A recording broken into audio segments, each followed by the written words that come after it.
Battlefield 6 looks and feels like the game we've been waiting for, the first real Battlefield since 2013. On the surface, it's everything a fan could hope for, but scratch a little bit beneath that veneer of nostalgia and the facade of a real Battlefield, and you start to see the fingerprints of a battle royale everywhere. Yes, Battlefield 6 is marketed as a return to conquest, rush, and large-scale chaos, but the decisions behind the mechanics tell a different story.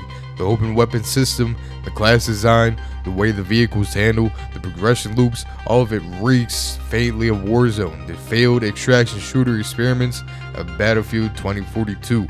Every choice from map pacing to objective placement carries a faint stank of battle royale design. They didn't want to make a better Battlefield, they wanted to make a Battlefield that could compete with Call of Duty's ground war and Warzone's massive player goals. Their 100 million player ambitions aren't just marketing hype, they shape the game at every level. This is what Battlefield 2042 was supposed to be if it had worked. Every mechanic filtered through a modern, competitive battle royale lens. Battlefield 6 succeeds where 2042 failed, not because it ignores those ideas, but because it marries them to the classic Battlefield gameplay in a way that mostly works. You get the massive environments, the vehicles, the destruction, and the chaos we love, but under the hood, the progression systems, weapon balance, overall pacing are clearly designed to satisfy modern battle royale expectations. And that's both the game's greatest strength and its underlying flaw. On one hand, it feels like Battlefield again. On the other, you can't ignore the DNA of every decision. From how long fights last, to the timing of pushes, to the meta choices for the classes and weapons, comes from a fundamentally different mindset than the one that made Battlefield 3 or 4 iconic. You might love Battlefield 6, and you probably will, but you'll notice how subtle the design choices quietly steer it closer to a battle royale than most people realize. This is not purely Battlefield in the traditional sense. It's Battlefield through a lens of modern shooters. And that means every return to form moment comes with a faint shadow of another game quietly influencing it. And that tension, the push and pull between classic Battlefield and modern battle royale sensibilities is the story of this release. It's the game we wanted, but it's also the game DICE wants to compete with the 2025 shooter landscape. Movement is the first thing I notice in any shooter, and Battlefield 6 nails it. The labs test already hinted at improvements, but the final release delivers a fluidity that 2042, and I can't stress this enough, sorely lacked. Gone are the stiff, disconnected transitions between running, vaulting, and sliding. Animations now flow into each other with a natural rhythm, striking a sweet spot between Battlefield 4's slightly floaty feel and a more grounded realism. Gunplay is where the game truly shines. Every shot has weight, every recoil pattern feels deliberate, and the hit feedback is sharp without being over stylized. Weapons kick just enough to demand control but never feel unwieldy. The sound and animation work together so that firing an M4 or HK417 feels tactile, the kind of feedback loop that makes you want to keep shooting even when there's no one left to shoot. The only letdown is the variety. The arsenal feels thinner than it should, the open weapon class system robs some of the incentive to experiment, and order titles unlocking a weapon for a specific class was a reason to try new roles. Here that motivation is diluted.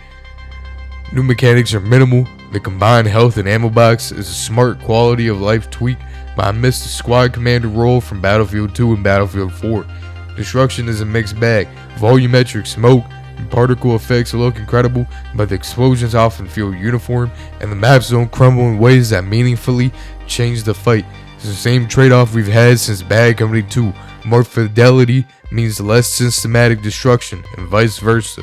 Of the maps I played, Siege of Cairo is a standout. A masterclass in balance, pacing, and visual identity. It feels like it was built for the ground up for Battlefield's sandbox chaos, and it doubles as a series' big nostalgia play, echoing Battlefield 3's iconic urban combat. Mirak Valley dredges up memories of Battlefield 5, and unfortunately, it carries over the same issues from that game. Open fields, awkward pacing, and long runs between engagement. Manhattan Bridge, Empire State feels like a strange throwback to Battlefield Hardline of all games, leaning on verticality and dense city design, though neither has quite refined the layout of Siege of Cairo. And then there's Sobrek City, which is so obviously Bad Company 2 inspired that it almost feels like DICE is winking at longtime fans. Among the returning maps, Operation Firestorm isn't Battlefield 3's finest, but the nostalgia alone elevates it above weaker offerings. By contrast, Liberation Peak is everything I dislike about modern Battlefield: sprawling, visually bland, and structurally lopsided in Breakthrough. Iberian Offensive plays fine, but it feels sterile, like a Warzone map wearing Battlefield's clothes.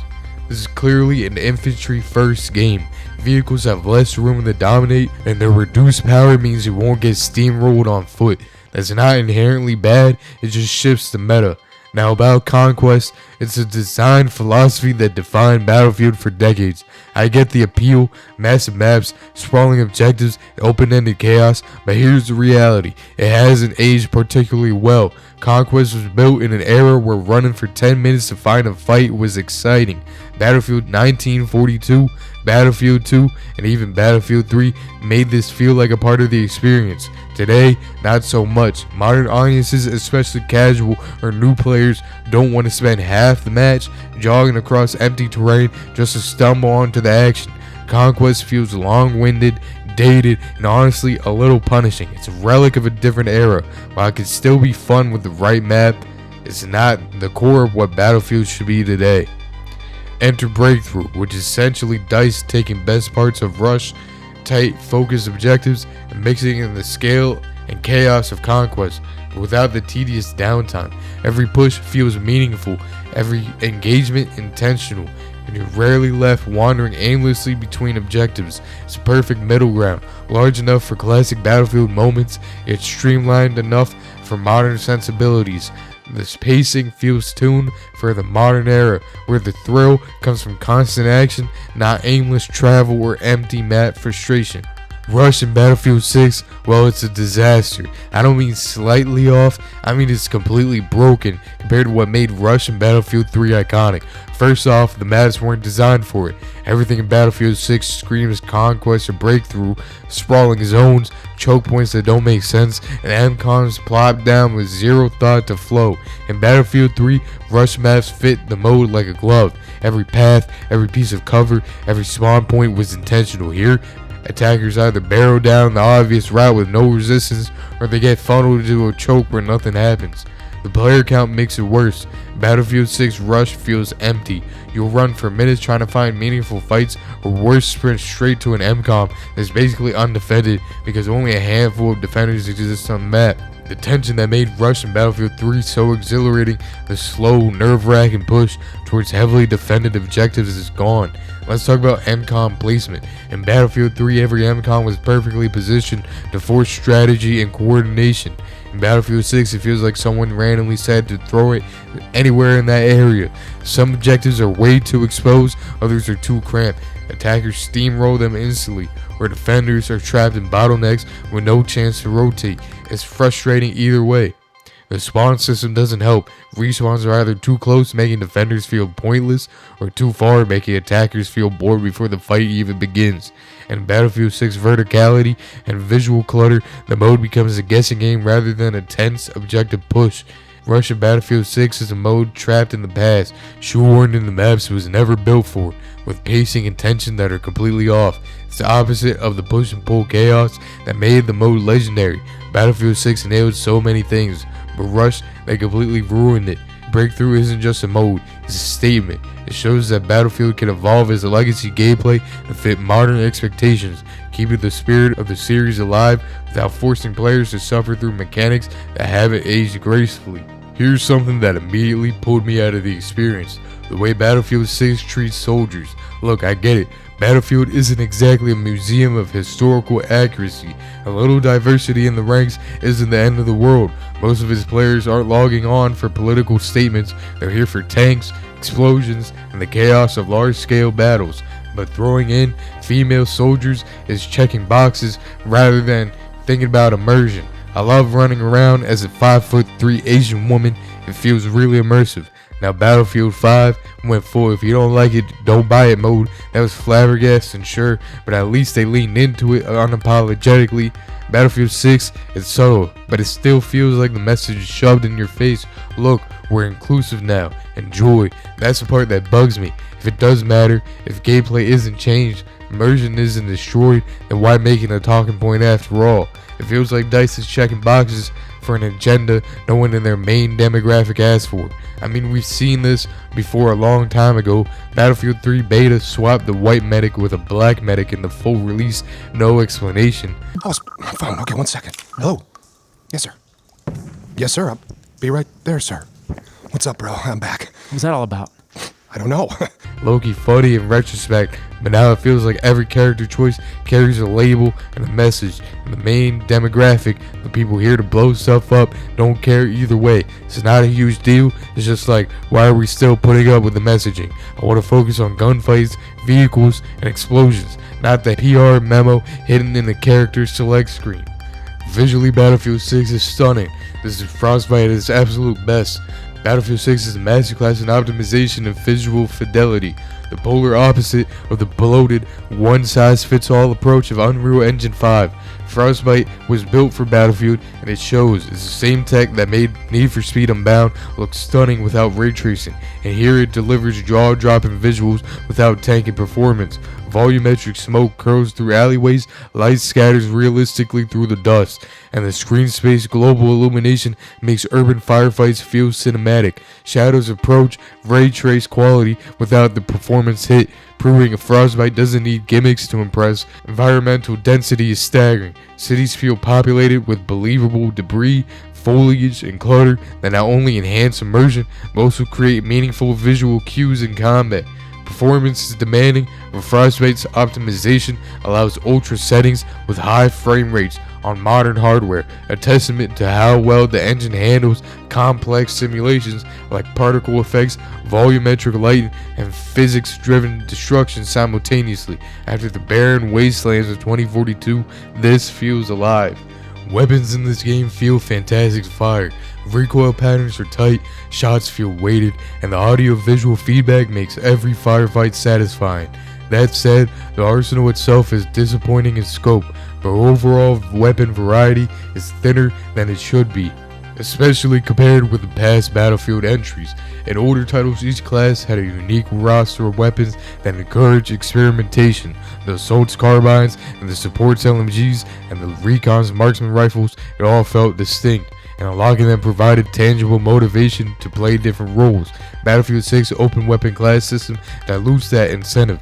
You can equip most weapons on almost any class, which sounds flexible in theory, but in practice it reduces experimentation. There's less reason to switch roles, try new tactics, or explore class synergies. Essentially, the reward loops that made the earlier games feel dynamic or weaker here. The cosmetic presentation of the weapons also takes a hit. The Call of Duty style gunsmith system lets you attach objects, barrels, grips, and other modifications, but the parts often feel visually inconsistent. In Battlefield 3 and 4, attachments look like they belonged on the weapon. Here, mismatched components can feel tacked on or aftermarket, which subtly erodes immersion. It's not a deal breaker, but it's a noticeable downgrade for the series that once prided itself on realism and attention to detail.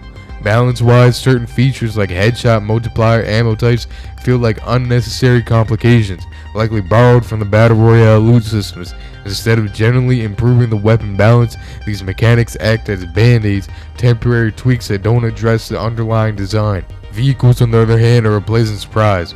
Criterion's influence is evident. Handling is tighter, responsiveness is better, and even mediocre pilots like myself can feel a sense of control. Ground vehicles in particular strike a good balance, less oppressive for infantry than past entries, yet relevant to the flow of combat. A well-piloted vehicle can still turn the tide, and you're no longer steamrolled for simply being on foot. In terms of balance, Battlefield 6 walks a fine line, and for now, it's on the right side of it. As a veteran, it feels like a love letter to the Battlefield 3 era. Fast, fluid, and unapologetically skill-driven. My biggest fear is that DICE will cave into the crowd, begging for a milsim pace, slowing movement, and neutering gameplay in the name of realism. And that would be a death sentence for the energy that this game thrives on. The balance isn't just for veterans though. I dragged a friend into the game who's never touched Battlefield before. He instantly clicked with the movement and mechanics, even saying it felt better than Call of Duty. That's a rare feat, a game that rewards mastery without alienating newcomers. Progression is where the live service DNA shows. A level cap of 5,000 is absurd. Only the most dedicated or unemployed will ever see it. Weapon unlock pacing feels fair, but what I can already tell is that I'll hit the ceiling faster than I'd like. Once I've unlocked everything, the what now problem sets in, just like it does in Call of Duty's yearly cycle. At least the cosmetics are grounded in reality. There's no neon cloud suits in this game, which keeps the immersion intact. Skill is king. If you're good, you'll dominate. If you're bad, you'll get farmed. And if someone outplays you, it's because they're better, or they might be hacking. The early meta is already taking shape. The M4 reigns supreme, assault and support dominate pushes, and the snipers infest Liberation Peak like it's their personal honey preserve. Engineers cluster around vehicles with blowtorches that might be a little too effective. Strategy-wise, it's not wildly different from past battlefields. Teamwork in the traditional sense is optional. As long as your squad is competent, you can thrive without coordinated communications. That said, a good squad still makes the difference. It's not just Battlefield 2 era where teamwork was the lifeblood of victory. Frustration comes in two flavors: being on the wrong side of a breakthrough steamroll or getting obliterated by a shotgun from across the room. Neither is enough to make me rage quit, but both are enough to make me swear I'm a monitor. Longevity will depend on how long DICE keeps dangling that carrot. Right now I can see myself playing for months, but only if they keep on giving me reasons to log in. Of the recent trilogy, Battlefield 1, Battlefield 5, Battlefield 2042, Battlefield 6 is a clear winner. Yes, even over Battlefield 1. I've never been a fan of shooters set before the year I was born, so imagine my reaction to a World War I Battlefield. Not World War II, motherfucking World War I. It was always going to be a hard sell. This, by contrast, is an unapologetic homage to Battlefield 3, and that alone makes it hard to put down. Make no mistake, this is DICE's answer to Warzone and Call of Duty's Ground War. Their extraction shooter fizzled, and their Battlefield 2042 Battle Royale aspirations got backtracked. And now they've gone all in on reclaiming the large-scale shooter crown. The marketing leans on Conquest and Rush, but the class design, vehicle tuning, and the progression systems all carry the faint stank of Battle Royale. The difference is, here it doesn't ruin the game, it just quietly shapes it.